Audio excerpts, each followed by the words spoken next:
সরকারি সম্পত্তির মজুত রাখার অভিযোগে কাকসায় গ্রেপ্তার দুই তৃণমূল নেতা। বুধবার কাকসার গোপালপুরে তৃণমূলের শ্রমিক সংগঠনের দলীয় কার্যালয় থেকে ও তৃণমূল নেতার বাড়ি থেকে বিপুল পরিমাণে সরকারি সামগ্রী উদ্ধার হয়। বিজেপি কর্মীরা কার্যালয়ের তালা ভেঙে সেই সমস্ত সামগ্রী উদ্ধার করে। পরে খবর পেয়ে ঘটনাস্থলে কাকসা থানার পুলিশ সমস্ত জিনিস আটক করে নিয়ে যায়। এই ঘটনায় তৃণমূল নেতা শিবদাস মণ্ডলের বাড়ি ঘেরাও করে বিক্ষোভ দেখায় ও তাকে মারধর করে, এমনকি তাকে লক্ষ্য করে ডিম ছোড়া হয়। এরপরে অভিযোগের ভিত্তিতে কাকসা থানার পুলিশ দুই তৃণমূল নেতা শিবদাস মণ্ডল ও মানস দত্তকে গ্রেপ্তার করে। বৃহস্পতিবার ধৃত দুজনকে দুর্গাপুর মহকুমা আদালতে পেশ করে কাকসা থানার পুলিশ। পাশাপাশি উদ্ধার হওয়া সামগ্রী সরকারি ত্রাণ সামগ্রী কিনা সেই বিষয়েও তদন্ত শুরু করেছে পুলিশ।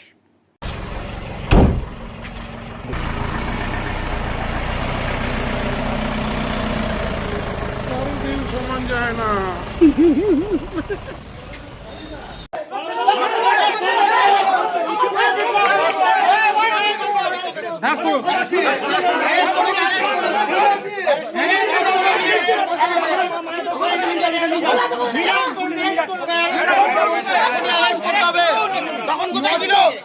লজ্জা দেখাচ্ছে কিনা? লজ্জা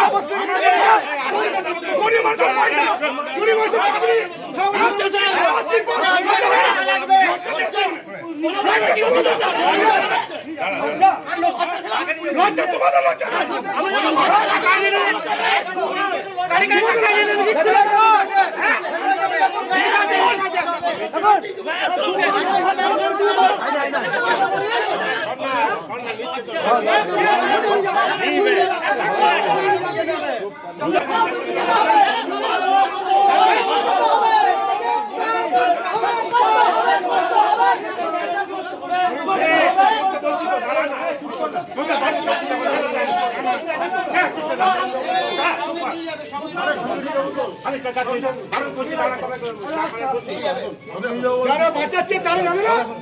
আচ্ছা ঠিক আছে, আমার সাথে আসুন।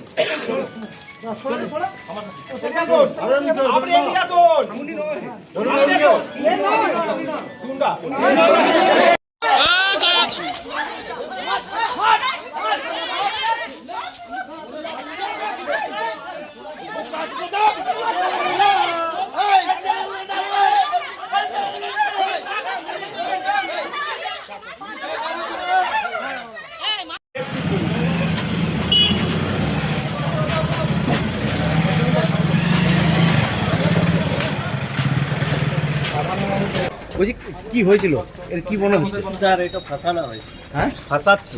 সরকারি সম্পত্তি বলছে সব আপনাদের। একজনকে